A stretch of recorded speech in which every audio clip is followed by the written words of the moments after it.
Marital లైఫ్లో కంటిన్యూస్గా, I repeat it, కంటిన్యూస్గా కనుక నువ్వు గత 6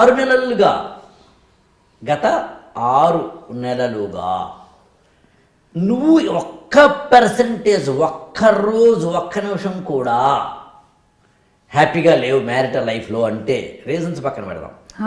రోజు కొట్టుకోవడం, తిట్టుకోవడం, అరుచుకోవడం, గోల పెట్టడం, ఏడవడం, మొత్తుకోవడం అని ఉంటే better to go for divorce. కొట్టడం లాంటి ఏవైనా పైశాచికమైన పనులు కనుక ఇంట్లో ఉంటే, అత్తగారా, మామగారా, మొగుడుగారా ఉంటే, ఇట్ ఈస్ బెటర్ ఇమ్మీడియట్గా గో ఫర్ డివోర్స్.